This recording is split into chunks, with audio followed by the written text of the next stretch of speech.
Բարև ձեզ։ Դաշտեպիտուն ծրագրի շրջանակներում այսօր մեր հյուրն է տարածաշրջանային հակամարտությունների հարցերով փորձագետ Կարեն Հովհաննիսյանը։ Բարև ձեզ, պարոն Հովհաննիսյան։ Բարև ձեզ։ Պարոն Հովհաննիսյան, այսօր շատ արժեական է մեծ մերձավոր արևելքի թեման, քանի որ բոլորս տեսնում ենք, ինչ կրակների մեջ է այրվում մեծ մերձավոր արևելքը։ Ժամանակին լինելով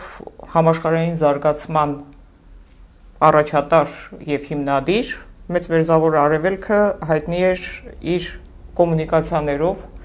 գիտելիքի, կրթության, քաղաքակրթության տարածող որպես եւ հայքը որպես դրա մի մաս եւ էական դեր կատարող պետություն։ Խոսենք այսօր այն մասին, ինչ է կատարվում մեծ մերձավոր արևելքում,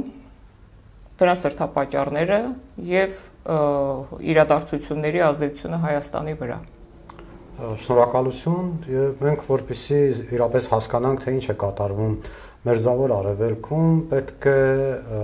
հետադարձ հայացք նետենք պատմության վրա եւ հասկանանք, թե ովքեր են գտնվում մերձավոր արևելքում։ Իրականում մերձավոր արևելքը լինելով ձեր մատնանշած այդ քաղաքակրթության, գիտության բնորանը, միևնույն ժամանակ այդպես էլ չկարողացավ ձևավորվել որպես առանձին պետություն եւ պետականություն այդ տարածաշրջանում եւ մինչեւ առ այսօր այս ամբողջ պատմությունը, արյունահեղությունը հենց դրա համար է, որ ամեն մեկը փորձում է ձգտում է այստեղ ստեղծել պետականություն, պետություն։ Գաղտնիք չէ, որ մերձավոր արևելքում բնակվողները միատարր չեն, ինչպես որ միատարր չեն ազգությամբ, էթնիկ պատկանելությամբ, այնպես էլ կրոնական պատկանելությամբ, այստեղ գտնվում են բավականին հին ազգեր, որոնց որ շատ դժվար է ձուլել, բոլորս է գիտենք, որ արդի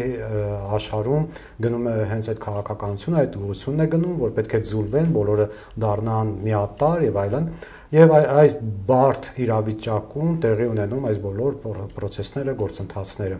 Իրականում տվյալ դեպքում մենք հավանաբար կխոսենք այս պահին ամենաթեժ կետից, դա Սիրիան է, եւ Սիրիայում տեղի ունեցողը դա տիպիկ պետությունը մասնատելու, միմյանց միջև կիսելու օրինակն է։ Այստեղ դերակատարներից մեկը նաև Թուրքիան է, որը որ ցանկանում է վերականգնել, այսպես ասած, Օսմանյան կայսրության սահմանները, ընդ որում պետք է ասեմ, որ Էրդողանը չի էլ թաքցնում իր այդ նկրտումները եւ նա բազմիցս է դրա մասին խոսել եւ հայտարարել։ Եվ այդ ափամերձ հատվածը Սիրիայի, որտեղ տեղի ունեցան վերջին օրերին այդ ջարդերը թուրքամետ ուժերի կողմից, հենց խոսում է նրա մասին, որ Թուրքիան նկրտումներ ունի ամենալավ պատառները Սիրիայի վերցնել իր ձեռքում եւ ինքը կարողանա տարածաշրջանում ել ավելի իր դիրքերը բարելավել։ Բայց մարտի 10-ին տեղի ունեցավ հետաքրքիր իրադարձություն եւ Սիրիայի ժողովրդական ուժերի ստորաբաժանումների հրամանատարը եւ Սիրիայի նոր ժամանակավոր, ինչպես կարող են կոչել, նախագահը ըստ էության հաշտության պայմանագիր կնքեցին, համաձայնագիր կնքեցին, ըստ որի քրդերը եւ քրդական միավորումները, ռազմական միավորումները այլևս ընկալվում են Սիրիայի ընդհանուր պետության պետականության մեջ որպես միավոր եւ քրդերը եւ նոր Սիրիայի վարչակազմը ըստ էության համաձայնության եւ հաշտության պայմանագիր կնքեցին, որը որ Թուրքիայի համար բնականաբար ֆորս մաժորային էր, քանի որ Թուրքիան այդպես չէր գծագրել, այդպես չէր պատկերացնում իրավիճակը։ Այստեղ շատ կարևոր է նաև մենք հասկանանք, թե ովքեր էին քրդերը եւ ինչու այս իրավիճակում գնացին այդ քայլին։ Քրդերին իրականում հովանավորում է, տվյալ դեպքում Ռոժավայի քրդերի մասին է խոսքը, հովանավորում է հենց ինքը ԱՄՆ-ն եւ քրդական ռազմական միավորումների վրա բավականին լուրջ գումարներ է դրել ինքը ԱՄՆ-ը եւ մարտունակությունը բավականին բարձր է եւ Սիրիայի նոր Սիրիայի ռազմական միավորը կամ բանակը հենց ստեղծվելու է ըստ իս այս քրդական միավորման հենքի վրա եւ այստեղ քրդերը շատ մեծ հավակնություններ ունեն սիրիական պետության կայացման գործում եւ ընդհանրապես սիրիական պետությունում այլևս իրենց այլ կերպ են պատկերացնում։ Պետք է ասեմ, որ մերձավոր արևելքի այս խժդժությունների մեջ նաեւ անմասն չմնացին ալիվիները, որոնք որ բավականին երկար տարիներ իշխանության էին Սիրիայում եւ այս ընթացքում փորձ կատարվեց նաեւ Թուրքիայի միջոցով, ընդ որում պետք է ասեմ, փորձ կատարվեց ժողովրդագրական վիճակագրությունը փոփոխել եւ ինչպես որ հայտնի է, թուրքերը եթե մի տարածք վերցնեն իրենց վերահսկողության տակ, անպայման այդտեղի բնիկներին հեռացնում են, բերում են, վերաբնակեցնում են իրենց վերահսկողության տակ գտնվող կամ իրենց ազդեցության տակ գտնվող ժողովուրդների, որից հետագայում շատ ավելի հեշտ ինտեգրացնեն իրենց։ Մեծ հաշվով, եթե ամփոփելու լինենք, ապա այսօր Սիրիան բավականին փխրուն համաձայնագրի շնորհիվ բավականին փխրուն խաղաղության մեջ է մտնում եւ հնարավոր է, որ Սիրիայում իշխանության լինեն ինչպես որ Իրաքում, նաեւ քրդերը եւ կարողանան որոշակի առումով կայունություն մտցնել այս տարածաշրջանում։ Շնորհակալություն եւ դրա ազդեցությունը Հայաստանի Հայաստանի վրա բնականաբար մենք պետք է մի բան հստակ հասկանանք եւ գիտակցենք, որ երբ որ մենք խոսում ենք Մերձավոր Արևելքի մասին, Մերձավոր Արևելքը դա երկրագնդի մյուս կողմում չի։ Մերձավոր Արևելքը անմիջապես մեր կողքին է եւ մենք եւս մաս ենք կազմում Մերձավոր Արևելքի եւ այդ ամբողջ քաղաքականությունը գլոբալ նաև ազդեցություն ունի մեր վրա եւ այնպես չի որ այս ամենը սահմանափակվում է Սիրիայով, այս ամենը սահմանափակվում է Իրաքով կամ Լիբանանով, սա շատ ավելի ընդգրկուն է եւ նաև այստեղ Հայաստանի վրա շատ մեծ այսպես ազդեցություն կարող է ունենալ եւ այստեղ մեր դերակատարությունը հետեւյալն է, որ մենք կարողանանք Սիրիայում ունենալ շատ ուժեղ հայկական համայնք, սա շատ կարևոր բան է եւ մենք կարողանանք այդ ուժեղ հայկական համայնքում ձևավորել նաեւ անվտանգային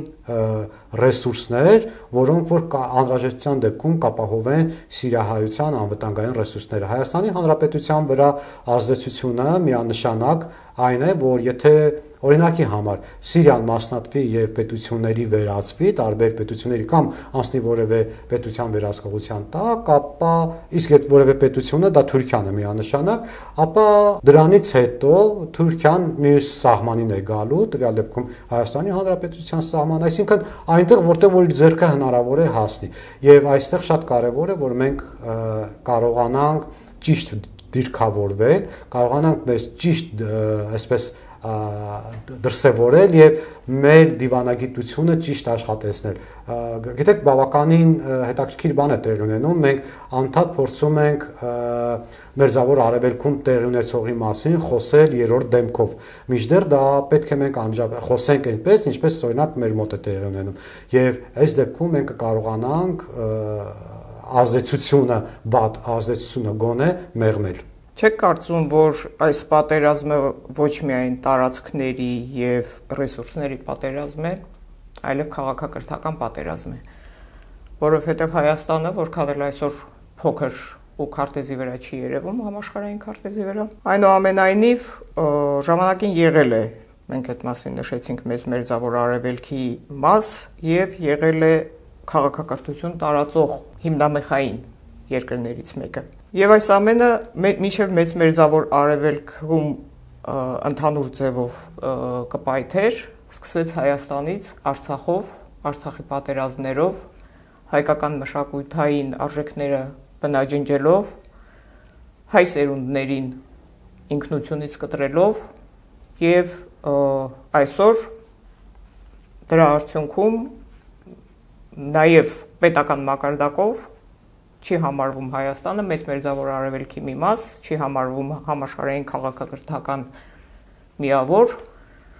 եւ ուշադրություն չի դարձվում այն բանի վրա, երբևէ չի խոսվում պետական մակարդակով, որ սա նաեւ քաղաքակրթական պատերազմ է։ Այսօր արդեն Թրամփը բացահայտ խոսեց, որ իրեն հետաքրքրում են Ուկրաինայի ռեսուրսները, հազվագյուտ ռեսուրսները, մինչ այդ դեմոկրատիայի անվան տակ կամ չգիտեմ ինչի անվան տակ քանդեցին Իրաքը, քանդեցին Լիբիան, քանդեցին այլ պետություններ։ Բայց կրկնեմ հարցս նորից, չեք կարծում, որ այսօրվա պատերազմը նաև քաղաքակրթական է։ Այդքան որ ասում են հիբրիդային ինֆորմացիոն չգիտեմ ինչ, հիմքում քաղաքակրթությունը վերացնելն է, այդ ձեր ասած ձուլելու եւ ինչ որ գորշ ինքնություն չունեցող զանգվածի վերացելու։ Ես կասեմ հետեւյալ կերպ, ոչ միայն վերացնելու քաղաքակրթությունը, այլ նաև քաղաքակրթությունը վերասեփականաշնորհելու կամ վերաձևելու, վերահասյավորելու, որպեսզի կարողանան այդ ձուլելը շատ ավելի հեշտ կատարեն։ Այո, իհարկե քաղաքակրթության նաև պատերազմ է եւ հին ազգերը, ես իմ խոսքի սկզբում ասացի, որ Մերձավոր Արևելքում բնակվում են հին ազգեր եւ հին ազգերի մշակույթը եկվորները վերցնելու խնդիր ունեն, որովհետև իրենց պատմություն է հարկավոր, իրանք պետք է հետոյի համար պատմություն ունենան եւ այսպես հին ազգերի պատմությունը իրենք պետք է վերահասյավորեն իրենց եւ նույնը այն ինչ որ կատարվեց Արցախում եւ այստեղ տիպիկ օրինակ է, որը նաեւ կատարվում է Սիրիայում, Իրաքում, այո, ինչ է կատարվում, տեսեք Ադրբեջանը ասում է, որ հայկական եկեղեցիները ալբանական եկեղեցիներ են կամ հայկական եկեղեցիները հին քրիստոնյա ադրբեջանական եկեղեցիներ, այսինքն այդ իրենք այլևս սկսել են բնիկների պատմությունը, մշակույթը, քաղաքակրթությունը վերահասյավորելու, սեփականաշնորհելու process-ը գործընթացը։ Եվ այո, դա վտանգ է իրենից ներկայացնում, որովհետև դրանից հետո, այսինքն եթե սա կարողանան իրենք ամբողջությամբ հանգիստ անեն, դրանից հետո արդեն այլևս ընդհանրապես բնիկներին այս տարածաշրջանից հանելու գործընթացն է սկսվելու։ Եվ պետք է ասեմ, որ այդ գործընթացը շատ վաղուց է սկսվել Մերձավոր Արևելքում, թե օրինակ տեսեք Սիրիայի պատերազմում, Իրաքի պատերազմում, որքան փախստականներ գնացին Եվրոպա, բնիկներ, ովքեր որ երբեք իրենց գյուղից, իրենց ավանից, իրենց քաղաքից դուրս չեն եկել, բայց անվերադարձ գնացին իրենց փոխարեն, օրինակ համար Թուրքիայում ապրում են թուրքոմոններ, չգիտես որտեղից հայտնվեցին եկան թուրքոմոններ եւ այդտեղ են ապրում։ Մենք բոլորս գիտենք որտեղից հայտնվեցին եկան։ Նույնն էլ վերաբերվում է դա նաեւ ինչու՞ չէ մեզ, եթե մենք այսպես ասենք կուլ տանք այս մշակութային ցեղասպան կամ մշակութային սեփականաշնորհման process-ը գործընթացը, ապա որոշակի ժամանակ հետո դա կլինի, չգիտեմ, 50 տարի հետո, 100 տարի հետո, ոչ շատ ուշ որոշակի ժամանակ հետո այլևս իրենք խնդիր են դնելու, հարց են դնելու, ասել են դուք այստեղից պետքա գնաք, որտեղ դուք եկվորներ եք։ Պետք է ասեմ, դրան նախաբանը նաև եղել է Բաքվի բռնապետի կողմից, ինքը 2020 թվականի դեկտեմբերին, երբ որ տեղի ունեցավ Բաքվում այդ իրենց հաղթանակի շքերթը, այդ շքերթի ժամանակ հայտարարեց, որ հայերը եթե շատ են ուզում Ղարաբաղ, թող երկրագունդը մեծ է, թող վեր կենան գնան մի տեղ եւ այնտեղ իրենց համար ստեղծեն Ղարաբաղ եւ այնտեղ ապրեն։ Այսինքն իրենք այլևս մատնանշում են, մատնում են իրենց ակամայից մատնում են իրենց մտադրությունները, թե իրենք ինչ են ուզում ընդհանրապես հայերի հետ անել։ Ու ոչ միայն հայերի հետ, այլ նաեւ տարածաշրջանի բնիկների հետ, որովհետեւ եթե մենք խոսում ենք միայն հայերի մասին, նաեւ անպայմանորեն պետք է նկատի ունենանք բնիկներին, որովհետեւ թերևս հնաբնակներից որպես պետություն, պետականություն հայերն են մնացել։ Ապօրինի յուրացումը որպես այդպեսին քրեորեն պատժելի արարք է։ Եթե որևէ մեկի սեփականությունը կողանում են, գնում են դատարան, հա, քրեական իրավունքով պահանջում են պատիժ։ Մենք հիմա տեսնում ենք պատմության ինքնության ապօրինի յուրացման արդեն հաջողվելու միտում ունեցող գործողություններ աշխարհով մեկ։ Եթե վերցնենք կոնկրետ Հայաստանը եւ Ադրբեջանը։ Ադրբեջանում կան տեղաբնիկներ, ովքեր կորցրել են իրենց պետականությունը, բայց միևնույն է պահպանել են իրենց քաղաքակրթական մշակույթի փշուրները, որոնք ճնշումների են ենթարկվում, բռնադատվում են եւ այլն, խոսքի իրավունք չունեն եւ այլն։ Ինչ է անում Հայաստանի Հանրապետությունը, ապօրինի յուրացումը միջազգային մակարդակով քրեորեն պատժելի դարձնելու համար, եթե չի անում, ապա ինչ պետք է անի եւ ինչ եք կարծում համագործակցելով ինչ-ինչ ճանապարհներով Ադրբեջանի տեղաբնիկների հետ հնարավոր չէ այս հարցերը առաջ քաշել եւ գոնե միջազգային հնչեղություն տալ սրան, փորձել ինչ-որ ձևով կասեցնել այս անբռնազբոս առաջընթացը։ Եթե անկեղծ լինեմ, ես չգիտեմ, թե Հայաստանի Հանրապետությունը պաշտոնապես ինչ է անում միջազգայինորեն, որպեսզի սա իրավական դաշտանի, բայց ես կարող եմ ասել, թե ինչ պետք է անի։ Առաջին հերթին պետք է ճանաչելի դարձնի Հայաստանի Հանրապետության եւ ընդհանրապես ոչ թե Հայաստանի Հանրապետության, այստեղ պետք է մենք խոսանք հայի մասին։ Պետք է ճանաչելի դարձնի հայի մշակույթը, հայի քաղաքակրթությունը, հայի էթնիկ եւ կրոնական պատկանելիությունը։ Աշխարհին պետք է դա ճանաչելի դարձնի։ Գիտեք, մեր մոտ թյուր կարծիք է ստեղծված, որ մենք կարող ենք միայն Ազնավուրով, Արամ Խաչատրյանով եւ այլնով հային ներկայացնենք աշխարհին։ Մինչդեռ այդքան էլ այդպես չի։ Եվ մենք նույնիսկ ասում աշխարհի հնագույն ազգերից մեկն ենք, որը որ քիչ ներկայացված է ամբողջ աշխարհին։ Եվ այստեղ Հայաստանի Հանրապետությունը եւ Հայաստանի Հանրապետության բոլոր իշխանությունները պետք է կարողանան աշխատել միջազգային գործընկերների հետ։ Աշխատել հետեւյալ կերպ. սկսած մեր պատմությունը ավելի ընկալելի ներկայացնելուց, մեր մշակույթը ավելի ընկալելի ներկայացնելուց, վերջացրած տեսողական այն ցուցադրելուց։ Մենք կարող ենք մեր հաշվին թույլ տալ, մեր պետության հաշվին հրավիրել մարդկանց մեր երկիր, ցուցադրել, տեղում ցույց տալ, մեր մշակույթին ծանոթացնել, երբ որ մենք կարողանանք դրանով այլևս իրենց վրա ազդեցություն ունենալ, այսինքն մենք կարողանանք մշակութային այսպես ինֆորմացիայով իրենց ապահովել, այլևս հեշտ կլինի աշխատել միջազգային այն կառույցների հետ, որոնք նպատակն է իրավունքները պահպանել, տվյալ դեպքում մտավոր սեփականության իրավունքները, քաղաքակրթության սեփականության իրավունքները, եւ մենք ավելի հեշտ դրան կհասնենք, քան, չգիտեմ, այն ինչին որ Ադրբեջանն է հասնում կաշառելու միջոցով։ Մենք սա կարող ենք անել որպես պետություն, բայց անում ենք կամ չենք անում, անկեղծ կլինեմ, ես այդ հարցին չեմ կարող պատասխանել, որովհետև տեղեկացված չեմ, տեղեկացված եմ այնքանով, որ հանրային դաշտում չեմ տեսնում, որ որևէ քայլ արվում է, այսինքն ինֆորմացիա չկա, որ որևէ բան արվում է ուղղությամբ։ Այսինքն մենք պետք է մեր պատմության, մեր ինքնության նկատմամբ պահանջատեր լինենք նախ մեր ներսում, մեր մտքում, իհարկե, եւ հետո այդ պահանջատիրությունը ներկայացնենք աշխարհին։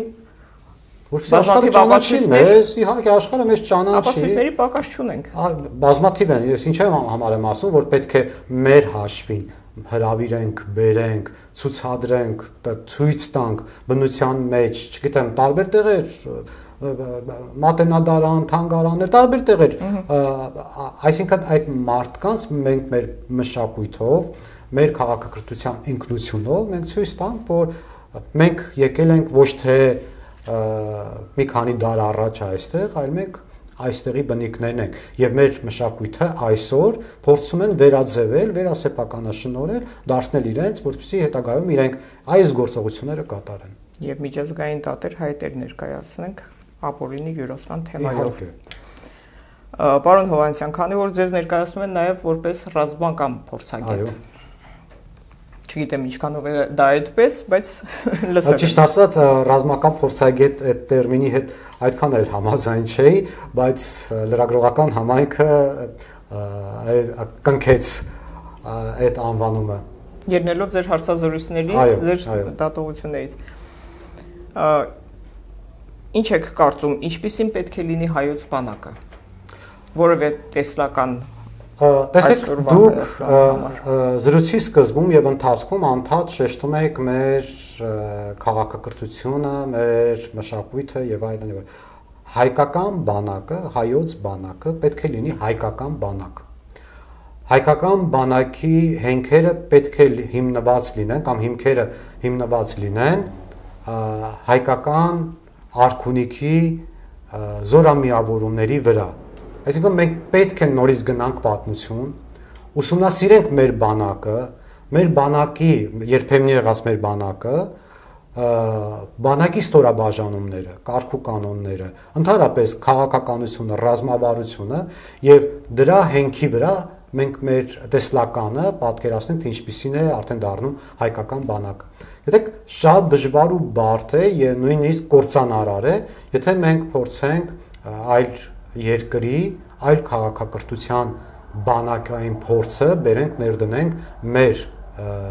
բանակում կամ մեր ինքնությունով պայմանավորված, մեր մենտալիտետով պայմանավորված մեր մեջ, որովհետև դա չի ստացվի։ Դա ստեղծված է այդ բանակը, որը որ փորձում ենք հարմարացնենք մեզ, այդ մոդելը ստեղծված է հենց կոնկրետ տվյալ ազգի համար, տվյալ պետության համար, ելնելով տվյալ ազգի եւ պետության առանձնահատկություններից։ Հայկական բանակը ինքը պետք է լինի ժամանակակից մարտահրավերներին համահունչ, ինքը պետք է լինի մարտունակ, ինքը պետք է լինի այսպես հակազդող ուժ, բայց ինքը պետք է լինի մեր մենթալիտետին համահունչ։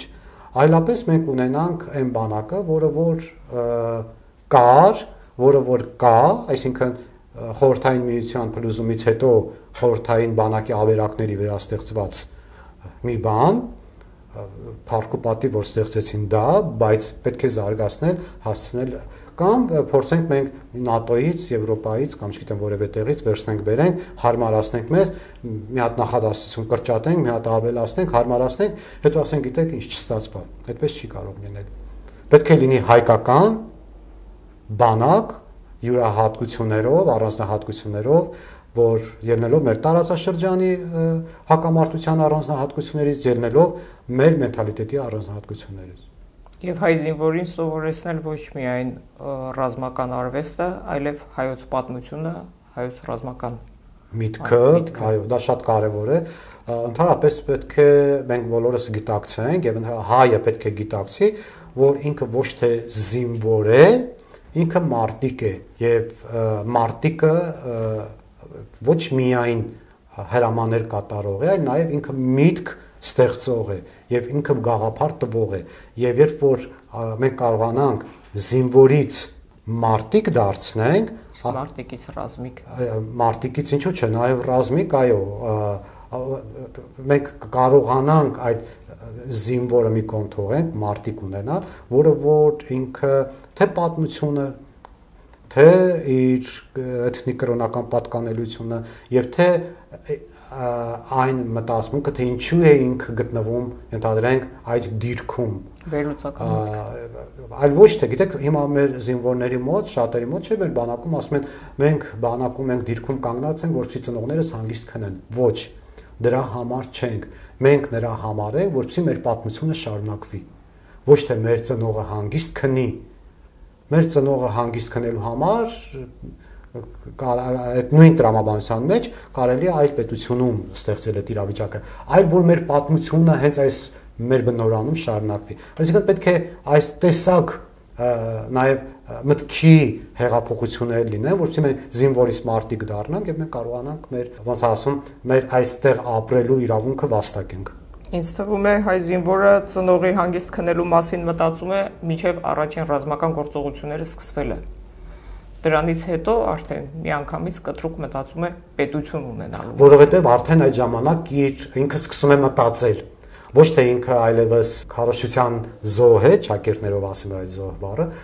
որ այդ պետ դուք այստեղ եք, որ ձեր ծնողների անդորը պաշտպանեք, ձեր եղբայրների, քույրերի,